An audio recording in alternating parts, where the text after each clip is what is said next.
Hello. I just came back from oliebollen bakken with my mom. Or baking oliebollen, I should say. Um, they are delicious, of course. Um, and yeah, I'm kind of nauseous because I ate too much of them already.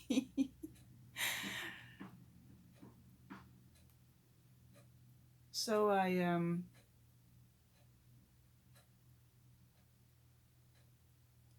sorry, I thought I heard the cat doing something she shouldn't do. Luna, Luna.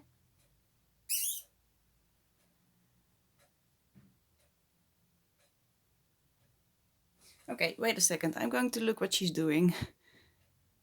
Okay, I paused the video for a little bit. I don't know what she was doing, but it sounded like she was um, demolishing something, but I don't know what. So I will find that later, I think. Yeah, I have my coffee here, and I was just going to have a hour of doing nothing and everything in my working room. I've been busy with these Christmas pages in my journal, as you can see if I hold it up. Yeah, and my mom, she collects stuff for me, and she got this newspaper clipping about a cat that was being adopted for Christmas, and this one is a cat story too. So I made a cat Christmas page. Oh, I'm in a weird angle to show this, but okay. And then this side with the log cabin style. And I did this page, which is all about kind of holiday December food. So warm chocolate and oh my god, this is so awkward. Other hot drinks, and these are oliebollen. This is a baggie from the bakery, which oliebollen are sold in. So I thought it would be a fun page to have. This is a recipe for glühwein, but then without alcohol. I don't drink alcohol, so I thought it would be fun to try that sometime. As I can see here, it is just very spiced up apple juice and warm apple juice. So yeah, might be good. I don't know. I never had glühwein, so I don't know. I don't have a comparison if I make it, but yeah, should be nice. At least it's a warm drink. That's always nice in winter. So yeah, do I have to show some? No. Okay. Oh, and I found this paper in my collection. It is Christmassy and wintry, and these red parts are flock print. So they are soft and kind of velvety. So I want to use this to let it focus. Focus, yes. And I love little birds. I love robins. So this is very cute. I don't know what to do with it yet because, yeah, I don't know. But I am certainly going to use it in my journal. Yeah, I don't know if I have anything else to tell you today. I I spoke with my mom about New Year's Eve, which is tomorrow evening, and we were like, yeah, we both have cats who are not really having fun with the fireworks, and we both want to watch stuff that is very different from what the other person wants to watch. Um, so we decided to hopefully enjoy New Year's Eve by ourselves with our cats, and my mom, of course, with my dad. And then I will go to them on the first day of the new year, New Year's Day.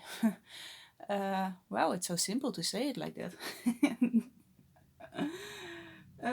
The first day of the new year, and we will watch a show by Jochem Meijer.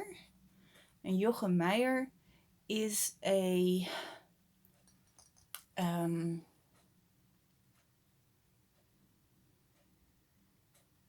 I don't know. He's kind of a comedian, but he also tells stories that are not necessarily funny. In the Netherlands, we call it cabaretier. So a cabaretier is someone who does a show with a story going through it, but also with jokes and songs and yeah. And Jochem Meijer is really one of our favorites. And it's an old show of his. We know it already, but it doesn't matter. And yeah, we're just gonna have some tea and some maybe a snack or something, and just enjoy the day. Just to do something with New Year's Day, because normally people will go and visit each other and wish each other a happy new year. But this year, well, yeah, it's different. And I have to say, it wasn't really my thing anyway to do that. So I'm totally fine with how it works now with COVID and everything. Yeah, I'm kind of one of those people who are just fine with how the world is right now. I mean, the introverts are finally winning, aren't we?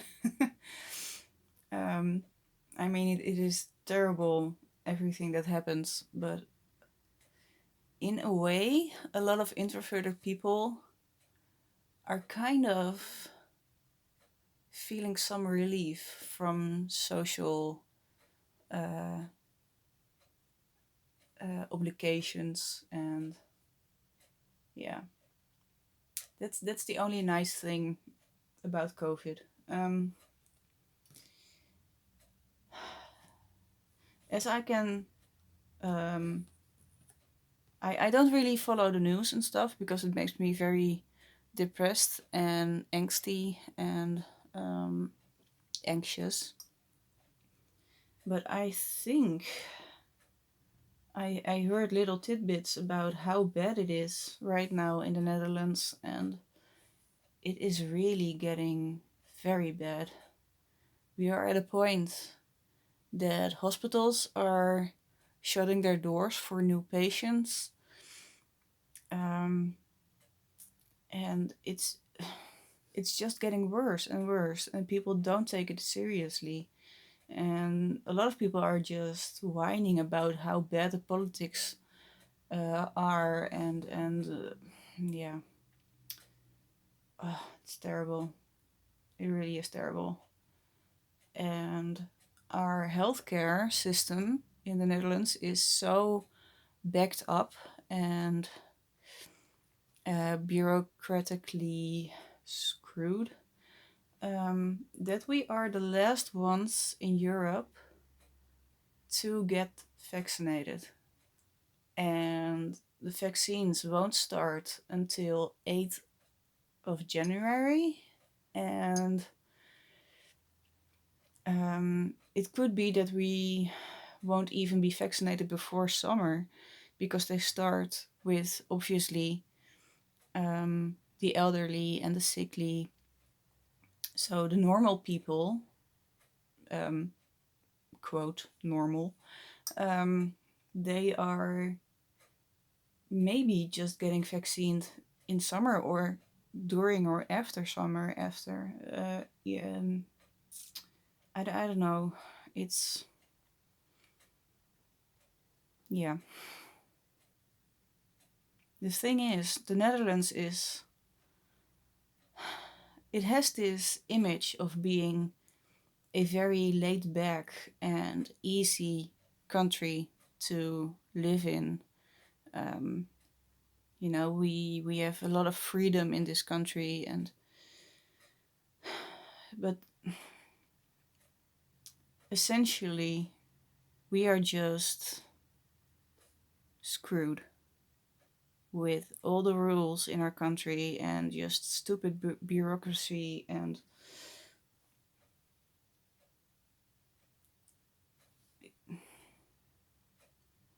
I wish, to be fair, I wish our government and our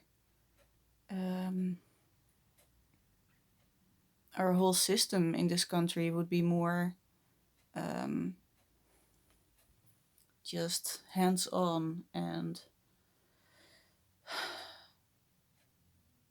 yeah, it's they have made a mess of it. That's clear. We are now having the consequences. And I'm not saying that we have it worse than other countries, or that other countries have an easy system or anything, but it's becoming clear how bad the Netherlands is organized. To be fair, it isn't organized. But yeah, I can't complain, because I am one of those people who are benefiting from the system quite easily. I'm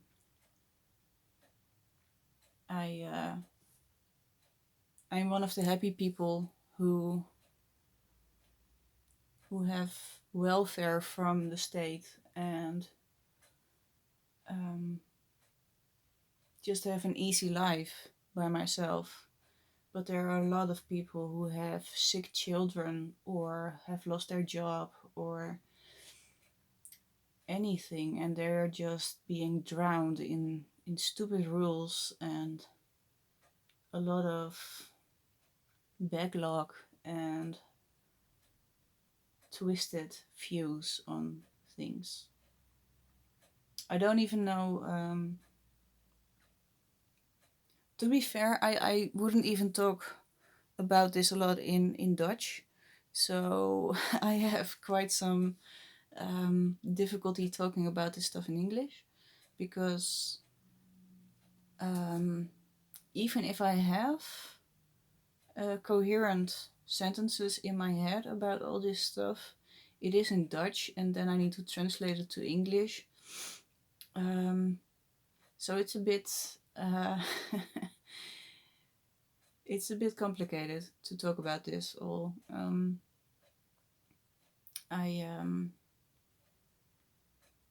The thing is, I see online, in my social circle online, how hard it is to make ends meet and live a happy life for a lot of people. And yeah, we have minorities in the Netherlands who are really suffering because of our system. And that's very sad. Those are the people who need help, and they are not helped. So yeah, that went deep. I am going to make some noise because I'm going to stir my coffee. And yeah, it is, as you can see, getting dark again. It is almost 20 past 4 in the afternoon. And yeah, it's been a rainy day, so it's very, very, there's an early end of the day because of that. There's a lot of clouds and the sun hasn't had a chance today, so. But I kind of like that. I love long evenings, and a lot of time in summer I just, it will get dark only maybe 10 o'clock in the evening, and I just don't function when it gets dark that late, because like the whole summer I just sleep very bad, because I really need dark to wind down and to get comfortable and get ready to sleep. So I always had that I was a very good sleeper in winter, and a very bad sleeper in summer. So, but of course, this year that isn't true, because I have nightmare after nightmare still. I'm kind of apprehensive about tomorrow evening. I have the feeling that my ex will get in contact again to wish me a happy new year. And it's just, I kind of know he does that because he wants to keep me on my toes about him and keep thinking about him. So I really don't want to give him the joy of reacting. But on the other hand, I am not someone who is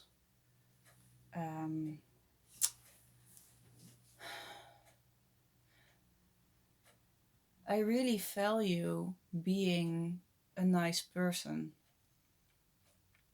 And if he texts me and wishes me a happy new year, if I don't text him back to wish him the same, I feel like such a bitch. And that's really not my style. And maybe he knows that. That's annoying to think about, that he's kind of counting on my response.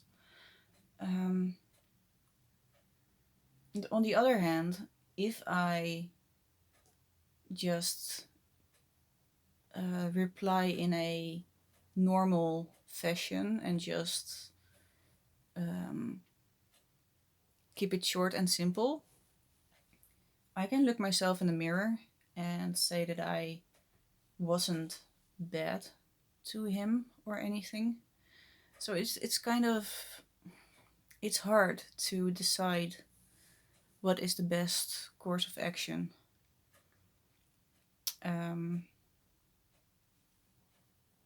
Yeah. Maybe I'll just see what happens in the moment. Either way, if he doesn't wish me Happy New Year, I'm not going to wish it to him. Or not text it to him, because he will be far too glad that he got a text from me, and it will make him think that I still want something. And that's a bad thing, because that's not true. It's kind of weird to know that after New Year's, there's not a lot of reason for us to have any contact. So it's really going to be silent in January, and I have still some stuff of his. Stuff that I don't feel comfortable having here. And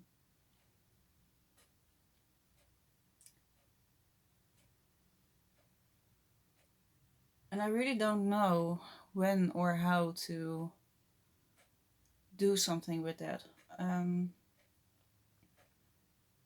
For example, he gave me a certificate for a week of vacation in a bungalow place that I love. And it is paid for, but I haven't used it yet. And I don't want to use it because it will be him paying for my vacation, and that doesn't feel good. But I don't want to throw it away because he already paid for it. So I will be throwing something expensive in the trash that is usable by somebody else or by himself. And maybe if I give it back, he can get his money back or something. And that, yeah, stuff like that. And it's just laying here, and it is too valuable to throw away. But I don't want to contact him to give it back. And I don't want to use it. So... And I can't give it to anybody else because my name is on it. It's for me to use. So I don't know about that stuff. I could, of course, maybe send it to him.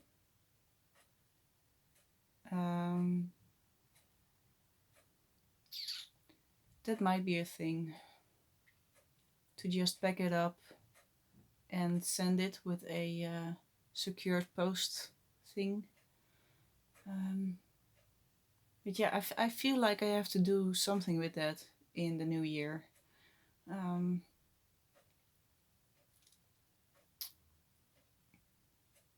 I really feel that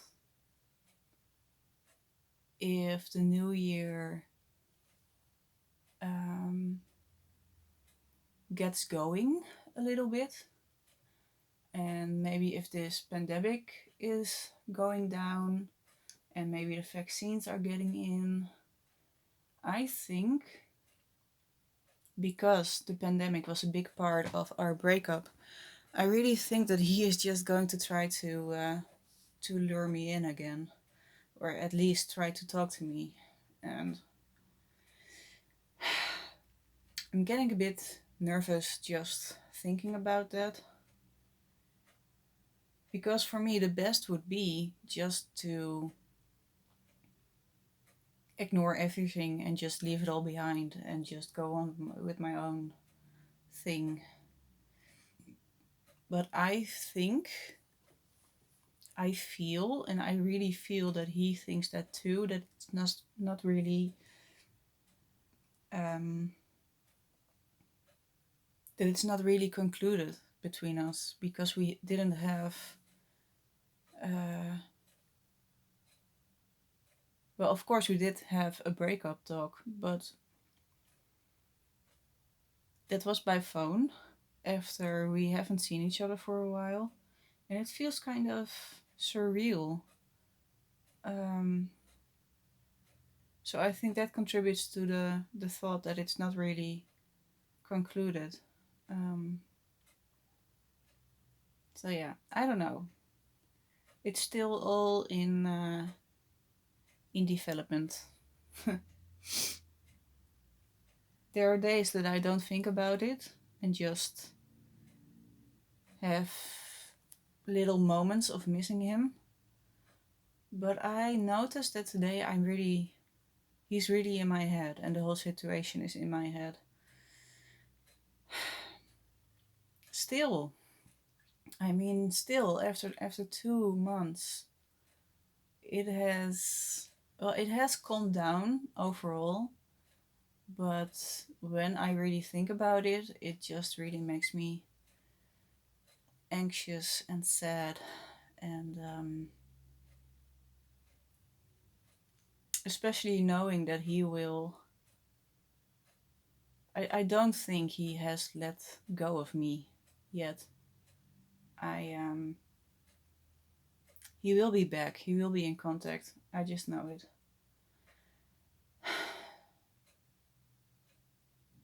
But not today. So I am. Wait, just a sip. Uh, I am. I'm going to do this a little bit and just take it easy. And then get ready for tomorrow. I don't really I don't really know what tomorrow will be. I think it will just feel like a Sunday or something. Um, yeah, I don't know. I really don't know. But we'll find out tomorrow. Goodbye.